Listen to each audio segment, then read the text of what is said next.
रसोई गैस के बाद अब आटे के भी बड़े दाम, लोगों के घरों का बिगड़ा बजट।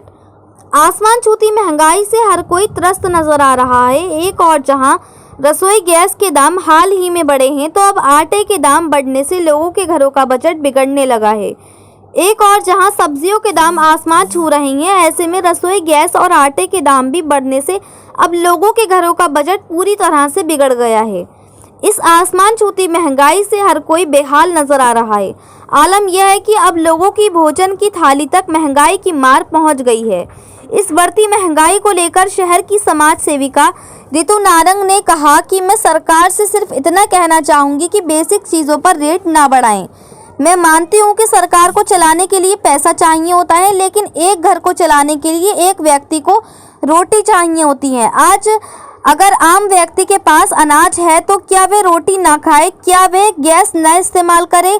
अभी 3-4 दिन पहले गैस पर 50 रुपये बढ़े, अब आटे के दाम बढ़ गए। सब्जी पहले से ही इतनी महंगी है, दालों का कुछ पता नहीं चल रहा, कहाँ तक उसके रेट पहुँचेंगे। आखिर में आम जनता कहाँ जाए?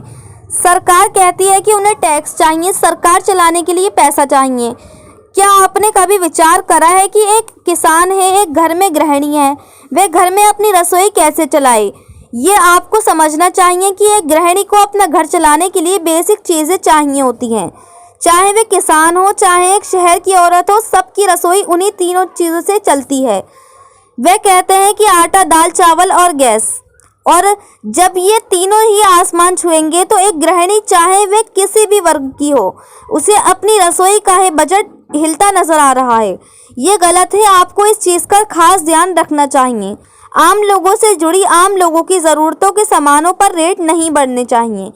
वहीं आटे के दाम बढ़ने के विषय में जानकारी देते हुए कारोबारी संजीव अग्रवाल ने बताया कि उनका कारोबार आटा, मैदा, लाल मिर्च, पीली मिर्च, बेसन, इन चीज़ों का है, खाद्यान्न का है। उन्होंने कहा कि मेरे हिसाब से पिछले साल जो सरकार ने रेट दिए थे किसानों के लिए, वे 1900 रुपये के थे, और इस साल 2000 कुछ रुपए का रेट दिया है, क्योंकि सरकार को किसानों की आमदनी बढ़ानी है। गेहूं इसीलिए तेज है, गेहूं तेज है, उसके बाद आटा तेज है। इस समय होलसेल में आटा 2400 रुपये कुंटल है, 1200 रुपये का कट्टा है। 50 किलो का यही कट्टा पिछले सालों में 1100 रुपये का था, 1050 रुपये का था। इस बार करीब 3 रुपये किलो आटे पर रेट बढ़े हैं पिछले साल के मुकाबले। उन्होंने कहा कि दिन ब दिन बढ़ती महंगाई से गृहिणियों के घर का बजट बिगड़ रहा है।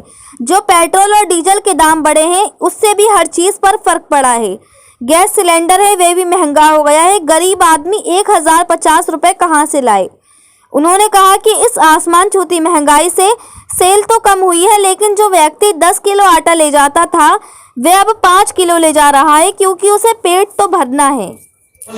मुरादाबाद से परवेज अंसारी की रिपोर्ट।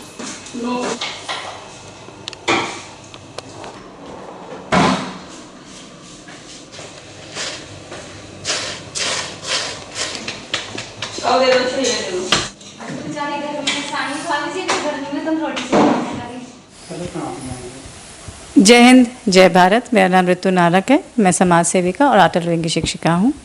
जी मैम, आज आटे पे सवाल करते हैं। आटे पे 3 रुपये जो भी रेट बढ़ चुके हैं, अभी यहाँ पे सिलेंडर पे क्या कहना चाहिए, कितना बजट है? मैं आपसे यही बोलना चाहूँगी आज मीडिया के द्वारा सरकार को कि बेसिक चीज़ों पर आप अपना रेट ना बढ़ाएं। मैं मानती हूँ कि सरकार को चलाने के लिए पैसा चाहिए होता है, लेकिन एक घर को चलाने के लिए एक आम व्यक्ति को रोटी चाहिए होती है। आज अगर आम व्यक्ति के पास जो अनाज है, क्या वो रोटी ना खाए? क्या वो गैस ना इस्तेमाल करे? अभी 3-4 दिन पहले गैस में 50 रुपये बढ़े, अब आटे पर बढ़ गया। सब्जी वैसे ही महंगी है, दालों का कुछ पता नहीं चल रहा है कहाँ तक उसके रेट पहुँचेंगे। आखिर में आम जनता कहाँ जाए? सरकार कहती है उसको पैसा चाहिए, टैक्स चाहिए, उसे हर चीज़ में उसको अपने सरकार चलाने के लिए पैसा चाहिए। तो कभी आपने विचार करा है कि एक किसान है या एक घर में एक औरत जो है, एक गृहिणी है, वो अपना घर में अपनी रसोई कैसे चलाए? जब आपको ये बात आपको समझनी चाहिए कि एक गृहिणी को घर चलाने के लिए बेसिक चीज़ें चाहिए होती हैं, चाहे वो एक किसान हो, चाहे वो एक शहर की एक औरत हो। सबकी रसोई उसी तीनों चीज़ों से चलती है। वो कहते हैं आटा, दाल, चावल और गैस। और अगर तीनों ही आसमान छुएंगे तो एक गृहिणी चाहे वो जो भी जिस भी स्तर की हो, जिस भी वर्ग की हो, उसे अपना रसोई में अपना बजट हिलता हुआ नज़र आ रहा है। ये गलत है। आपको इस चीज़ का खास ध्यान रखना चाहिए। जब इलेक्शन का टाइम आता है, चाहे वो कोई भी पार्टी हो, वो सबसे पहले ये बात कहते हैं कि हम इन सब चीज़ों पर महंगाई की दरों को कम करेंगे, लेकिन इतने साल हो गए देखते हुए महंगाई की दर कभी कम नहीं होती, वो बढ़ती ही जाती है और बढ़ती ही जाती है। और सबसे अफसोस की बात ये होती है, एक औरत होते हुए मैं कहना चाहूँगी कि आप उन चीज़ों को बढ़ाते हो जो चीज़ों से घर चलता है, जिससे बच्चे पलते हैं, जिससे आज व्यक्ति, जिसे कहते हैं ना, भोजन हमारा सबसे बड़ा ऊर्जा का केंद्र है। अगर भोजन ही महंगा हो जाएगा तो ऊर्जा कहाँ से आएगी, इंसान कमाएगा कहाँ से। आज आपने पहले फ्री में राशन बांटते हैं, फिर यहाँ से आप इधर से आप पैसे ले लेते हैं, बात तो वही पड़ जाती है ना। आप क्यों एक इंसान को फ्री में राशन बंद करिए, अपना यहाँ का राशन का सिस्टम सही करिए। फ्री का राशन जो है, अब कोरोना में जरूरत थी, उसका हम सब ने बहुत स्वागत करा, लेकिन इधर आप बढ़ाए जा रहे हैं, तो बजट कहाँ जाएगा एक औरत का। आखिर में आटा है, गैस है, इन सब के बिना रसोई कहाँ से चलेगी। हर व्यक्ति की ये एक नेसेसिटी है, ये एक लग्जरी नहीं है। लग्जरी अलग चीज़ हो जाती, नेसेसिटी अलग हो जाती। आज कोई भी व्यक्ति, चाहे वो नेता, अभिनेता है, गृहिणी है, किसान है, मजदूर है, कोई भी है, वो एक रोटी दाल चावल सब्जी ही खाता है। अगर उसका हम दिन पर दिन अपने राशन और अपने रसोई का बजट बढ़ाते जाएंगे, ये आम जनता पर सबसे बड़ा भार डाल रहे हैं। और मैं यही कहूँगी, ये भार नहीं आना चाहिए। आपको बाकी स्तरों में देखना चाहिए, लेकिन रसोई को आपको 100% हमेशा मैं ये बात कहूँगी, उस पर पूर्णतः ध्यान देना चाहिए, अपने बजट पर भी और उसकी महंगाई की दरों पर भी।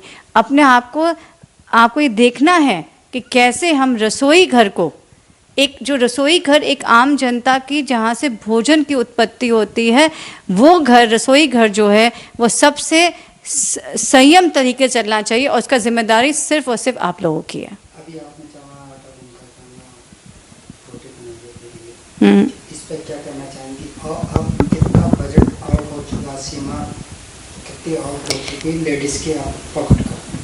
देखिए, वो बात तो हमने आपसे कही ना, हर वर्ग की पॉकेट में फ़र्क पड़ता है, क्योंकि गैस का सिलेंडर भी 50 रुपये अभी 3-4 दिन पहले बढ़ा है, ये तो अब आटा पे बढ़ा है, और वैसे ही सब्जी और दाल चावल महंगा है ही है, राइट। तो नेचुरल है, अगर एक रोटी और सब्जी बनानी, जैसे अभी आटा है, 2 रोटी भी अगर एक इंसान खाता है एक समय पर, और साथ में सब्जी और या एक सूखी सब्जी खाता है, मैं कहती दाल भी छोड़िए, या एक दाल खा रहा है या एक सब्जी खा रहा है, लेकिन हर चीज़ को बनाने के लिए गैस चाहिए। आपने पहले गैस महंगी कर दी, अब आपने अन्न महंगा कर दिया, तो बजट तो ऑटोमेटिकली आउट हो गया ना। तो उसी के लिए तो हम इस बात को हम फिर से कहेंगे, वाली बात, आपको एक गृहिणी का, एक रसोई का बजट कभी आउट नहीं होना देना चाहिए। इस चीज़ का सरकार की जिम्मेदारी है, 100% है। और फिर बात आती है, कहते हैं कि हर चीज़ रिलेटेड है पेट्रोलियम से, हर चीज़ को उससे रिलेट कर दिया जाता है। तो वो आप इस चीज़ को समझे, इस चीज़ की गहराई को समझे। एक औरत जो है, आज अगर वो बर्तन मांजने अपने घर में किसी के घर में निकली है, उसको वो जो तनख्वाह मिल रही है, उस तनख्वाह से वो अपना चावल भी चला रही है, दाल भी बना रही है, अपना आटा भी कर रही है। और आजकल के बच्चे जो 21वीं सदी के हैं, जब वो टीवी में बहुत सी चीज़ देखते हैं, वो माँ से कहते हैं मुझे ये भी चाहिए, तो वो कहाँ से सब कुछ की पूर्ति करे। फिर इन द एंड क्या होता है, पति पत्नी में झगड़े होते हैं। जैसे नारी उत्थान केंद्र में काउंसलर हूँ, तो वहाँ पर मैक्सिमम झगड़ा जो होता है, पति उसको पत्नी को पैसे नहीं देता, राशन नहीं देता, इस चक्कर में राशन महंगा होता जा रहा है, पति के अपने जो बजट है उसका अपना हिलता जा रहा है। तो इसलिए इन दोनों पति पत्नियों में झगड़े भी इसीलिए होते हैं, बिकॉज पैसे की तंगी सबसे बड़ी झगड़े की कारण होता है। अगर जो गैस 600 650 आज 1030 पहुँच जाएगी, जो आटा दिन पर दिन बढ़ते आप बढ़ाते जाएंगे, तो आखिर में नेचुरल है कि उसका संबंधों में फ़र्क पड़ेगा, क्योंकि आखिर में पत्नी किससे मांगेंगी, अपने पति से। और अगर पति शराबी और निकम्मा है, अगर पत्नी काम करती है, मैं उस वर्ग की बात कर रही हूँ जहाँ पर पति शराबी है और पत्नी वहाँ काम कर रही है, अकेले अपने बच्चों को पाल पोस रही है, तो पत्नी जो है वो भी परेशान हो जाएगी, आखिर में मैं क्या करूँ, बच्चों को स्कूल में पढ़ाऊँ या फिर उसकी स्कूल को छोड़ दूँ। फिर इन दी एंड क्या होता है, हमारे बच्चा फिर बाल श्रम की तरफ बढ़ जाता है इन दी एंड। तो इसीलिए मैं यही बात कहूँगी, मैं निवेदन भी करूँगी आम जनता की तरफ से कि आज मैं ये बात बोल लूँगी, फिर से निवेदन करना चाहूँगी अपने सरकार से कि आप रसोई के बजट को बिल्कुल मत हिलाया करिए। इसकी महंगाई को आप मत बढ़ाया करिए, क्योंकि ये आम जनता से सीधे जुड़ा हुआ है। और आपने हर जगह अपना अपना टैक्स लगाते लगाते आज देखा जाए तो हर जगह टैक्स बढ़ता जा रहा है और महंगाई हर जगह बढ़ती जा रही है।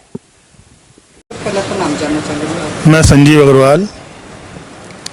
किस चीज़ का आपका कारोबार? मेरा कारोबार आटा, मैदा, लाल मिर्च, पीली मिर्च, बेसन, इस चीज़ का है, खाद्यान्न का। सवाल करते हैं, आटे के ऊपर रेट बढ़ चुके हैं, क्या मानते हैं कितना पैसा बढ़ा? भाई मेरे हिसाब से पिछले साल जो सरकार ने रेट दिए थे किसानों के लिए वो 1900 कुछ रुपए के थे। इस साल 2000 कुछ रुपए का रेट दिया है, क्योंकि सरकार को किसानों की आमदनी बढ़ानी है। गेहूँ इसलिए तेज है, गेहूँ तेज है, उसके बाद आटा तेज है। इस समय होलसेल में आटा 2400 रुपये कुंटल है, 1200 रुपये का कट्टा है 50 किलो का। यही कट्टा पिछले सालों में 1100 रुपये का था, 1050 रुपये का था। इस बार कितना पैसा बढ़ा? इस बार करीब करीब 3 रुपये किलो आटे पे बढ़ा है पिछले साल से। पिछले साल में बढ़ा। जी, अब रिटायर में कितना पैसा बढ़ जाएंगे जहाँ से आप लेके जा सकते हो छोटे मोटे? मेरे यहाँ से ले जाने के बाद भाड़ा भी है, मजदूरी भी है, पल्लेदारी है, उसके दुकान में रखना भी है, फिर वो थैलियाँ भी लगाता है। मेरे यहाँ से बल्क पैक जाता है 50 किलो का, वो 2-2 किलो, 3-3 किलो, 5-5 किलो तक बेचता है। उसमें छीज बट्टा भी जाता है। थैलियाँ बहुत महंगी हो गई है पॉलीफिल, वो थैलियाँ भी लगाता है। तो मैं समझता हूँ बहुत ज़्यादा करके 3 रुपये भी महंगा बेचेगा तो उसे रुपये किलो मुश्किल से आटे में मिलेगा। 2 रुपये तो उसका खर्च हो जाना है, भाड़े में, मजदूरी में, तोल में, इन चीज़ों के अंदर। तो कहीं ना कहीं देखा जा रहा है तो महंगाई बढ़ती चली जा रही है और तुम्हारे काफ़ी चीज़ों पर भी महंगाई बढ़ती आ रही है। अभी भी है और चीज़ें हैं, पेट्रोल तो है, डीजल है, वो आजकल गैस सिलेंडर है, उस हिसाब से बजट बहुत ज़्यादा गड़बड़ा रहा है। एक गृहिणी का वजन, एक गृहिणी का जो रसोई का बजट है वो गड़बड़ा रहा है इस समय। एक चीज़ और भी है, जो डीजल पेट्रोल के दाम बढ़े हैं उससे भी हर चीज़ पे फ़र्क पड़ा है, काफ़ी फ़र्क पड़ रहा है उस चीज़ से। गैस सिलेंडर है वो महंगा हो गया, गरीब आदमी 1050 रुपये कहाँ से लाए। अभी हाल में जब 1000 कुछ रुपये का सिलेंडर हो चुका है और अभी में एक मार और पड़ गई है पब्लिक को ऊपर आटे की।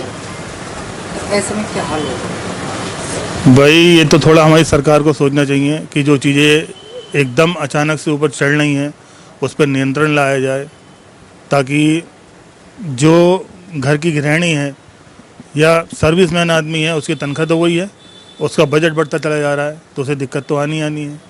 उसमें चाहे आप खाद्य तेल ले लो, चाहे मिर्च मसाला नमक ले लो, चाहे आटा मैदा ले लो, चाहे दाल सब्जी ले लो, सबके भाव इस समय ऊपर चढ़े हुए हैं। तो थोड़ा हमारी सरकार को ये सोचना चाहिए कि महंगाई को काबू में लाया जाए। हाँ बिल्कुल असर नजर आ रहा है। सवाल करते हैं दुकानदारी आप व्यापारी आदमी को कितना असर होगा इस बार महंगाई के हिसाब से बढ़ेगा? सेल बढ़ेगी? नहीं, सेल तो देखो वही है, सेल घटी भी तो है, लेकिन सेल इतनी भी घटी नहीं है। जिसे खाना है वो तो खाएगा ही बेचारा। वो 10 किलो आटा नहीं ले जाएगा, 5 किलो जाएगा। 1 किलो हल्दी नहीं लेके जाएगा, आधा किलो लेके जाएगा। चीनी 2 किलो नहीं लेगा, वो 1 किलो लेगा। उसे बच्चों का तो पेट भरना ही है अपने घर के। तो कुल मिला के बजट गड़बड़ाया है इस समय गृहिणी का। बहुत फ़र्क है। सरसों का तेल देखिए, जो बढ़िया तेल है सब 200 रुपये 250 रुपये किलो लीटर बिक रहे हैं, किलो बिक रहे हैं। वनस्पति घी वो बहुत तेज़ है, रिफाइंड वो बहुत तेज़ है। रिफाइंड के अंदर पिछले साल से अब तक कमती बढ़ती 1400 रुपये पीपा बढ़ा हुआ है। 1400 रुपये टीन 15 किलो का। जो टीन पिछले साल 1250 रुपये का था, आज वो 2650 रुपये का है। 2 साल पहले से तेजी तो लगातार बढ़ती जा रही है।